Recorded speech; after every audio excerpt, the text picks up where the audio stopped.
Welcome to this explainer. Today, we're going to unpack a seriously mind-bending forecast about humanity's imminent evolutionary leap. And I mean a literal leap.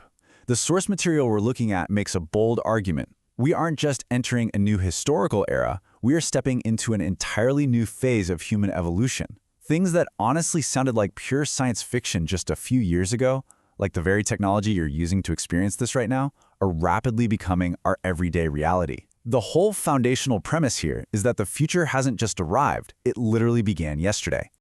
And that brings us right to the ultimate, absolutely massive question at the center of all this. What actually happens when we conquer death?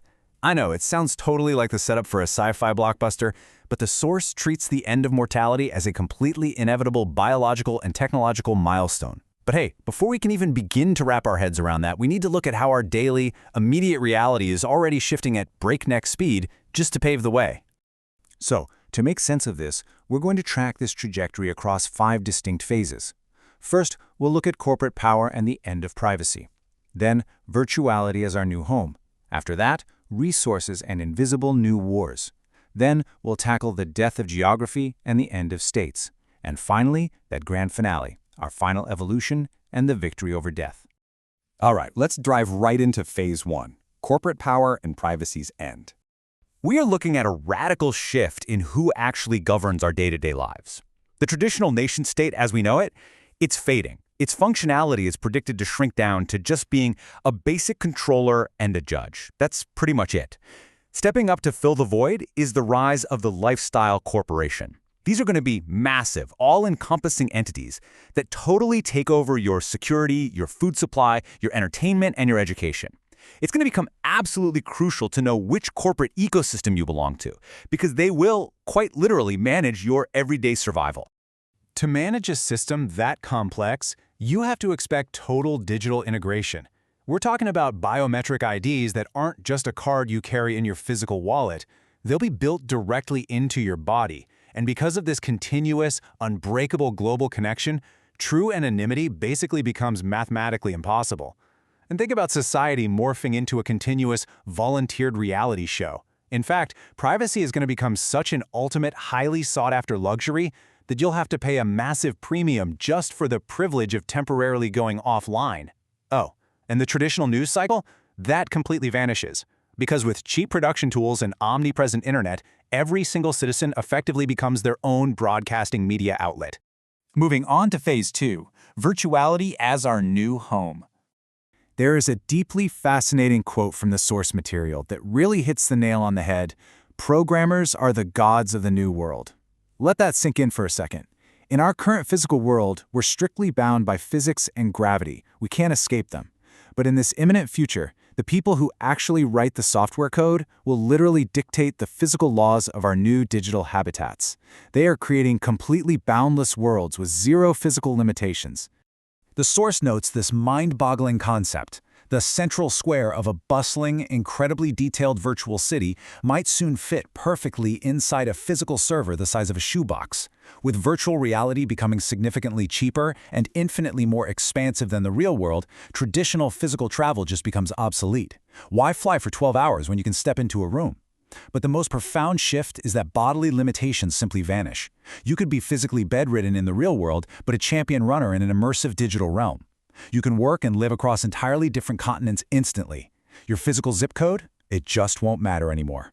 Let's look at phase 3, resources and invisible new wars, because running all these digital worlds takes serious power. Right now, when we talk about the energy transition, we hear a lot about maximizing output from renewables like solar, wind, and water. But the true future outlined by the source material totally relies on thermonuclear fusion. It's fundamentally the only way we could ever generate the colossal amounts of energy required for deep space exploration and running these endless, highly detailed virtual worlds. The new global ideology won't just be about producing power, but about ruthless efficiency, optimizing our energy use all the way down to the microsecond. And you know, that ruthless efficiency extends right down to your dinner plate. Forget about planting a massive orchard or raising a herd of cattle. The text describes this unbelievable leap in biochemistry where food is quite literally printed. The process is wild. You just load basic organic raw materials into a specialized bioprinter, Hit a button, and out comes a perfectly structured apple or a piece of meat. The source even throws out the idea that in 50 years, we might just skip eating physical food entirely and download direct energy packages straight to our bodies. Now, because absolutely everything, from those food printers to your embedded biometric IDs, is deeply integrated into the network, the very nature of human conflict is going to change forever. Large-scale physical warfare, with tanks and trenches as we understand it today, will basically vanish. Instead, war becomes a permanent, remote, and completely invisible state of global competition. It'll be fought with machines, software code, and weaponized data. Elite warriors aren't going to be carrying rifles, they're going to be brilliant programmers tasked with silently shutting down a rival nation's communications or stealing their critical data. These invisible operations will be capable of quietly crippling an entire society's infrastructure without a single physical shot ever being fired. Which brings us to Phase 4, the death of geography and the end of states. With everything moving online, essential human services are going to entirely decouple from physical buildings. Imagine waking up to find that healthcare has shifted to continuous online diagnostic monitoring. Your body is always being checked. And when you do actually need an intervention, robotics will allow a surgeon sitting on one side of the planet to seamlessly operate on you on the other. Education won't be about sitting in a brick-and-mortar classroom anymore. An entire university student body could number in the hundreds of thousands, studying remotely, until eventually, learning just becomes a direct software download straight into the brain. Even human birth is going to be decoupled from biology. The source notes that artificial wombs will handle gestation using a patient's genetic material, totally sparing humans the physical toll and risks of pregnancy. Geopolitically, all of this creates a totally fascinating cyclical timeline. As physical location completely stops mattering, the source predicts the near future will bring about a global Babylon, a world united under a single currency, a single language, and managed by a global government where traditional national identities just disappear. But here's the catch. Because individuals will eventually become completely self-sufficient regarding their energy, food, and digital habitats, this global Babylon will eventually fracture. It's predicted to collapse into millions of independent, corporate-run micro-principalities. So the future of political geography is described as this continuous pulse, micro-empires constantly rising, shattering, and reforming over and over. And finally, Phase 5, final evolution, and the victory over death. As self-aware AI and advanced robotics completely take over all physical and mental labor, humanity is going to be forced to look in the mirror and face a pretty stark contrast. Think about our current physical body. It's fragile, it decays quickly, and it requires a very specific, incredibly narrow Earth-like environment just to survive. Compared to the machines we'll be building, we are incredibly vulnerable. So the necessary next step becomes clear: achieving unprecedented durability, developing a networked consciousness, and becoming infinitely adaptable.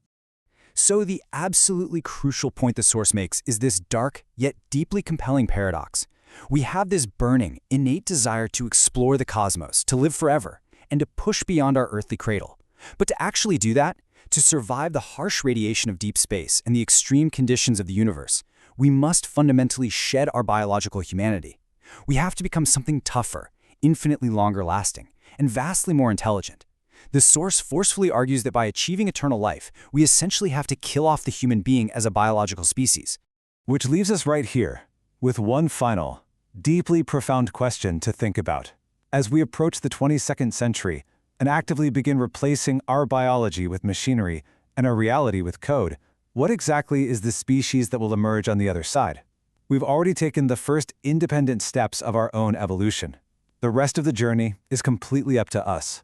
Thank you so much for joining me on this explainer. Keep questioning, keep learning, and I'll catch you next time.